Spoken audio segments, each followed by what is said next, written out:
Hi friends, welcome back to our channel. ಎಲ್ಲರೂ ಹೇಗಿದ್ದೀರಾ ಸ್ನೇಹಿತರೆ? ಎಲ್ಲರೂ ಚೆನ್ನಾಗಿದ್ದೀರಾ ಅಂತ ತಿಳ್ಕೊಳ್ತಾ ಇವತ್ತಿನ ಬ್ಲಾಗನ್ನು ಸ್ಟಾರ್ಟ್ ಮಾಡ್ತಾ ಇದ್ದೀನಿ. ನಿಮ್ಗೆ ಇವತ್ತಿನ ಬ್ಲಾಗು ಸ್ವಲ್ಪನಾದರೂ ಇಷ್ಟ ಆಯ್ತು ಅಂದರೆ ಪ್ಲೀಸ್ ನಿಮ್ಮದಾದ ಒಂದು ಲೈಕ್ ಇರಲಿ. ಹಾಗೆ ಇನ್ನೂ ಯಾರೆಲ್ಲ ಸಬ್ಸ್ಕ್ರೈಬ್ ಮಾಡ್ಕೊಳ್ದೆ ನೋಡ್ತಾ ಇದ್ದೀರಾ, ಪ್ಲೀಸ್ ಸಬ್ಸ್ಕ್ರೈಬ್ ಮಾಡ್ಕೊಂಡು ನೋಡಿ, ಸಪೋರ್ಟ್ ಮಾಡಿ ಅಂತ ಕೇಳ್ಕೊಳ್ತೀನಿ. ಹಾಗೆ ಸಬ್ಸ್ಕ್ರೈಬ್ ಮಾಡ್ಕೊಂಡು ನೋಡ್ತಾ ಇರೋರಿಗೆಲ್ರಿಗೂ ನನ್ನ ಕಡೆಯಿಂದ ಒಂದು ಥ್ಯಾಂಕ್ಸನ್ನು ಹೇಳ್ತಾ ಇವತ್ತಿನ ವಿಡಿಯೋ ಪ್ರಾರಂಭ ಮಾಡೋಣ ಬನ್ನಿ.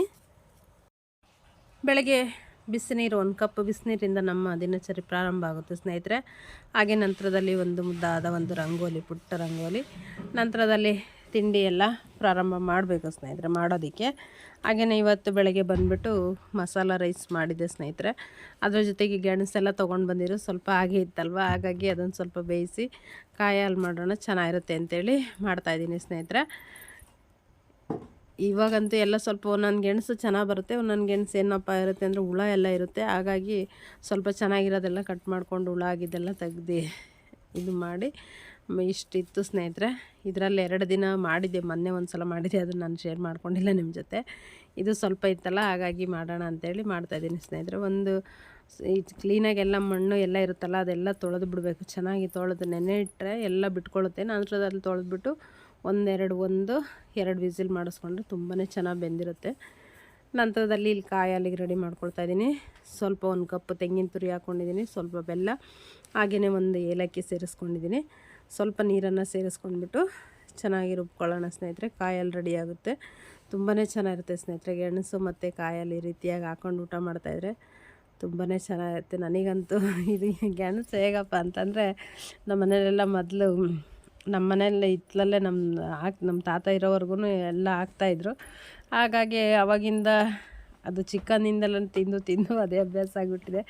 ಏನಾದರೂ ನಮ್ಮ ತಾತ ಇರಲಿಲ್ಲ ಅಂತಂದರೆ ಹೊಲ್ದ ಕಡೆ ಹೋಗಿದ್ರೆ ಎಲ್ಲರ ಹಿಂಗೆ ಅಂತ ಅಂದ್ಬಿಟ್ರೆ ಒಂದು ಕಡ್ಡಿ ತೊಗೊಂಡ್ಬಿಟ್ಟು ಎಲ್ಲ ನೆಲದರಿದೆಲ್ಲ ಕೆತ್ಕಿ ತಗೊಂಡು ತಿಂತಾಯಿರ್ತಿದ್ವಿ.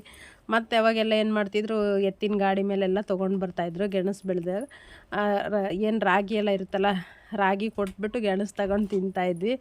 ಹಾಗಾಗಿ ಅದು ಅವಾಗಿಂದ ತಿನ್ಕೊಂಬಂದಿರೋದ್ರಿಂದ ಇವಾಗ ತುಂಬಾ ಇಷ್ಟ ನನಗಂತೂ. ಗೆಣಸು ಅಂದರೆ ಯಾವಾಗಲೂ ಫೇವ್ರೆಟ್ಟು. ಅದ್ರ ಜೊತೆಗೆ ನೋಡಿ ಸೂಪರಾಗಿ ಚಟ್ನಿ, ಹಾಗೆಯೇ ರೈಸ್ ತುಂಬಾ ಚೆನ್ನಾಗಿತ್ತು ಸ್ನೇಹಿತರೆ. ನನಗೆ ಈ ಬೆಳಗ್ಗೆ ಟೈಮ್ ಅಂದರೆ ರೈಸ್ಗಿಂತ ಚಪಾತಿ ಈ ಥರ ಏನಿದ್ದು ಇದ್ದರೆ ಚೆನ್ನಾಗಿರುತ್ತೆ. ಏನೂ ಮಾಡೋದಕ್ಕಾಗಲ್ಲ, ಒಂದೊಂದು ದಿನ ಯಾವ ರೀತಿ ಬರುತ್ತೆ ಆ ರೀತಿ ಹೋಗಬೇಕು. ನಂತರದಲ್ಲಿ ಇಲ್ಲಿ ಮೊಳಕೆ ಹುರುಳಿಕಾಳು ಸಾಂಬಾರು ಮಾಡ್ತಾಯಿದ್ದೀನಿ ಸ್ನೇಹಿತರೆ. ಸಾಯಂಕಾಲ ರಾತ್ರಿ ಊಟಕ್ಕೆ ಮೊಳಕೆ ಕಾಳು ಸಾಂಬಾರಿಗೆ ಮಾಡೋದಕ್ಕೆ ಒಂದು ಈರುಳ್ಳಿ ಕಟ್ ಮಾಡಿ ಇಟ್ಕೊಂಡಿದ್ದೀನಿ ಸ್ನೇಹಿತರೆ. ಹಾಗೆ ಒಂದು ಬೆಳ್ಳುಳ್ಳಿ, ಹಾಗೆಯೇ ಸ್ವಲ್ಪ ಕೊತ್ತಂಬರಿ, ಒಂದು ಟೊಮಾಟೊ ಮತ್ತು ತೆಂಗಿನಕಾಯಿ ತುರಿ, 1 ಸ್ಪೂನ್ ಖಾರದ ಪುಡಿ, 1-2 ಸ್ಪೂನ್ ಧನಿಯಾ ಪುಡಿ, ಹಾಗೆಯೇ ಸ್ವಲ್ಪ ಚಿಟಿಕೆ ಅರಿಶಿನ ಮತ್ತು ಶುಂಠಿ, ಫ್ರೆಶ್ ಶುಂಠಿ ಹಾಕ್ಕೊಂಡ್ರೆ ತುಂಬಾ ಚೆನ್ನಾಗಿರುತ್ತೆ. ಇಷ್ಟನ್ನೆಲ್ಲ ಚೆನ್ನಾಗಿ ಮಿಕ್ಸಿ ಮಾಡ್ಕೊಳ್ಳೋಣ ಸ್ನೇಹಿತರೆ. ನಂತರದಲ್ಲಿ ಕಾಳೆಲ್ಲ ತೆಗ್ಕೊಂಡು ಚೆನ್ನಾಗಿ ಅದೇನು ತೊಳೆಯೋದಿಲ್ಲ, ಬೇಕಂದ್ರೆ ತೊಳ್ಕೊಳ್ಬೋದು ಸ್ನೇಹಿತರೆ. ಯಾಕಂದ್ರೆ ಆಲ್ರೆಡಿ 2-3 ಸಲ ತೊಳೆದ್ಬಿಟ್ಟೆ ನೆನೆ ಇಟ್ಟು ಮೊಳಕೆ ಕಟ್ಟಿರ್ತೀವಿ. ಹಾಗಾಗಿ ಬೇಕಂದ್ರೆ ನೀವು ತೊಳ್ಕೊಬೋದು. ಮತ್ತು ಇಲ್ಲಿ ಒಂದು ಅರ್ಧ ಹೋಳು ತೆಂಗಿನಕಾಯಿನ ಈ ಥರ ಚಿಕ್ಕದಾಗಿ ಕಟ್ ಮಾಡಿ ಇಟ್ಕೊಂಡಿದ್ದೀನಿ. ಯಾಕಂದರೆ ಇದು ಮೊಳಕೆ ಕಾಳಿಗೆ ಇದು ಕಾಯಿನ ಹಾಕ್ಬಿಟ್ರೆ ತುಂಬಾ ಚೆನ್ನಾಗಿರುತ್ತೆ ರುಚಿ. ಹಾಗಾಗಿ ಇಲ್ಲಿ ಒಂದು ಕುಕ್ಕರಿಗೆ 1 ಸ್ಪೂನ್ ಎಣ್ಣೆ ಹಾಕ್ಕೊಂಡು ಅದಕ್ಕೆ ಸಾಸಿವೆ ಮತ್ತು ಕರಿಬೇವು ಸೇರಿಸ್ಕೊಂಡು ಈರುಳ್ಳಿ ಹಾಕ್ಕೊಂಡಿದ್ದೀನಿ, ಕಟ್ ಮಾಡಿ ಇಟ್ಕೊಂಡಿರುವಂಥದ್ದು. ಅದು ಚೆನ್ನಾಗಿ ಫ್ರೈ ಆಗಬೇಕು. ಇದರಲ್ಲಿ ನಿಮಗೆ ಬೇಕಂದರೆ ಟೊಮೆಟೊ ಸೇರಿಸ್ಕೊಳ್ಬೋದು ಸ್ನೇಹಿತರೆ. ನಾನಿಲ್ಲಿ ಟೊಮೆಟೊ ಸೇರಿಸ್ಕೊಂಡಿಲ್ಲ, ಹಾಗೆಯೇ ಚೆನ್ನಾಗಿರುತ್ತೆ. ಟೊಮೆಟೊ ಇನ್ನೂ ಹೆಚ್ಚಿಗೆ ಹಾಕ್ಕೊಂಡ್ವಿ ಅಂದರೆ ಹುಳಿ ಆಗಿಬಿಡುತ್ತೆ. ಹಾಗಾಗಿ ನಂತರದಲ್ಲಿ ಇದು ಚೆನ್ನಾಗಿ ಫ್ರೈ ಆಗಿದ ನಂತರ ಮೊಳಕೆ ಕಾಳನ್ನು ಸೇರಿಸ್ಕೊಳ್ಬೇಕು. ಕಾಳನ್ನು ಸೇರಿಸ್ಕೊಂಡ್ಬಿಟ್ಟು ಚೆನ್ನಾಗಿ ಫ್ರೈ ಮಾಡ್ಕೊಳ್ಬೇಕು. ಕಾಳನ್ನು ಸೇರಿಸ್ಕೊಂಡು ಚೆನ್ನಾಗಿ ಫ್ರೈ ಮಾಡ್ಕೊಳ್ಬೇಕು ಸ್ನೇಹಿತರೆ. ಅದು ಎಣ್ಣೆಯಲ್ಲೇ ಚೆನ್ನಾಗಿ ನಾವು ಫ್ರೈ ಮಾಡ್ಕೊಳ್ಳೋದ್ರಿಂದ ಅಲ್ಲೇ ಸ್ವಲ್ಪ ಬೆಂದಿರುತ್ತಲ್ಲ, ಹಾಗಾಗಿ 1-2-3 ವಿಸಿಲ್ ಮಾಡಿಸ್ಕೊಂಡ್ರೆ ಸಾಂಬಾರು ಚೆನ್ನಾಗಿ ರುಚಿಯಾಗಿ ಬರುತ್ತೆ. ಕಾಳಿದು ಬೇಯಬೇಕು, ಬೆಂದಷ್ಟು ಚೆನ್ನಾಗಿರುತ್ತೆ. ಪಾತ್ರೆಯಲ್ಲಿ ಮಾಡೋದ್ರಂತೂ ತುಂಬಾ ರುಚಿಯಾಗಿರುತ್ತೆ ಸ್ನೇಹಿತರೆ. ಏನು ಮಾಡೋದಕ್ಕಾಗಲ್ಲ, ಅರ್ಜೆಂಟ್ ಅಂತೇಳಿ ಮಾಡಬೇಕು. ಪಾತ್ರೆಯಲ್ಲಿ ಮಾಡಿದ್ರೆ ಒಲೆ ಮೇಲೆ ಮಾಡಿಬಿಟ್ರೆ ಸೂಪರಾಗಿರುತ್ತೆ. ಬಿಸಿ ಮುದ್ದೆ ಇಟ್ಕೊಂಡು ಊಟ ಮಾಡ್ತಾಯಿದ್ರೆ ಸಖತ್ತಾಗಿರುತ್ತೆ ಸ್ನೇಹಿತರೆ. ನಂತರದಲ್ಲಿ ಇದಕ್ಕೆ ತೆಂಗಿನಕಾಯಿ ಕಟ್ ಮಾಡಿ ಇಟ್ಕೊಂಡಿರುವಂಥ ತೆಂಗಿನಕಾಯಿ ಸೇರಿಸ್ಕೊಳ್ತಾ ಇದ್ದೀನಿ.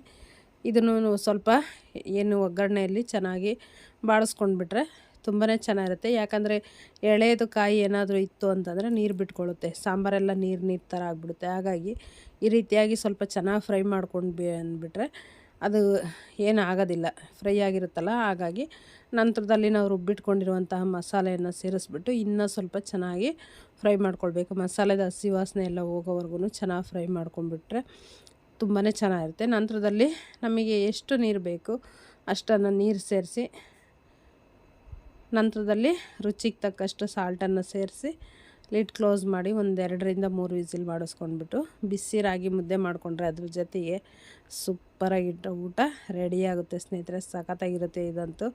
ನೀವು ಒಂದ್ಸಲ ಮಾಡಿ ನೋಡಿ ಸ್ನೇಹಿತರೆ. ಇವಾಗೆಲ್ಲ ಅವರೆಕಾಳು ಹೆಚ್ಚಿಗೆ ಬರ್ತಾ ಇರೋದ್ರಿಂದ ಇವಾಗೆಲ್ಲ ಅವರೆಕಾಳು ಸಾಂಬಾರು ಹೆಚ್ಚಿಗೆ ನಡೀತಾ ಇದೆ. ನಮಗೆ ಸಿಗಲ್ಲ, ಏನು ಮಾಡಬೇಕು, ದೂರ ಇರೋದ್ರಿಂದ ಕೊಟ್ಟು ಕಳಿಸ್ತೀವಿ ಅಂತಾರೆ. ಆದರೆ ನಾನೇ ಸ್ವಲ್ಪ ಇದನ್ನು ಮಾಡ್ತಾಯಿದ್ದೀನಿ. ಹಾಗಾಗಿ ಯಾವ್ಯಾವ ಸಿಗುತ್ತಾ ಕಾಳುಗಳು ಒಂದೇ ಥರ ತಿನ್ನೋಕ್ಕಾಗಲ್ಲ, ಎಲ್ಲದನ್ನು ಊಟ ಮಾಡಬೇಕಲ್ಲ. ಹಾಗಾಗಿ ತುಂಬಾ ಚೆನ್ನಾಗಿರುತ್ತೆ ಸ್ನೇಹಿತರೆ. ಬಿಸಿ ಮುದ್ದೆ ಜೊತೆಗಂತೂ ಊಟ ಮಾಡ್ತಾಯಿದ್ರೆ ಸಖತ್ತಾಗಿರುತ್ತೆ. ನೀವೊಂದ್ಸಲ ಟ್ರೈ ಮಾಡಿ ಸ್ನೇಹಿತರೆ.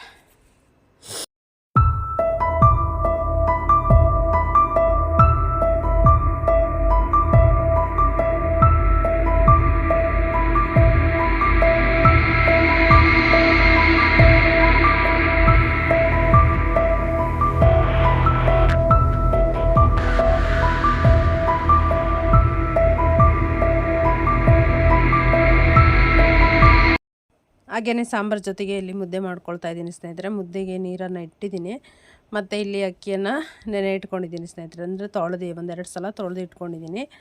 ನೀರು ಕಾಯುತ್ತಲ್ಲ ಆವಾಗ ಹಾಕ್ಕೊಳ್ಬೇಕು. ಇದು ನುಚ್ಚಕ್ಕಿ ಇರುತ್ತಲ್ಲ, ಆ ಅಕ್ಕಿ ಸೇರಿಸ್ಕೊಂಡ್ರೆ ಮುದ್ದೆ ಮಾಡೋದ್ರಂತೂ ತುಂಬಾ ಚೆನ್ನಾಗಿರುತ್ತೆ. ಮುದ್ದೆ ಒಳ್ಳೆ ರುಚಿಯಾಗಿ ಚೆನ್ನಾಗಿ ಬರುತ್ತೆ. ಹಾಗಾಗಿ ಈ ರೀತಿ ಒಂದು ಸಲ ಮಾಡ್ತೀನಿ. ಒಂದು ಸಲ ಅನ್ನ ಏನಾದರೂ ಇತ್ತಂದರೆ ಅದನ್ನು ಹಾಕ್ಬಿಟ್ಟು ಮಾಡ್ತೀವಿ. ಯಾವ್ಯಾವ ರೀತಿಯಾಗಿ ಬರುತ್ತೆ ಆ ರೀತಿ ಸ್ನೇಹಿತರೆ.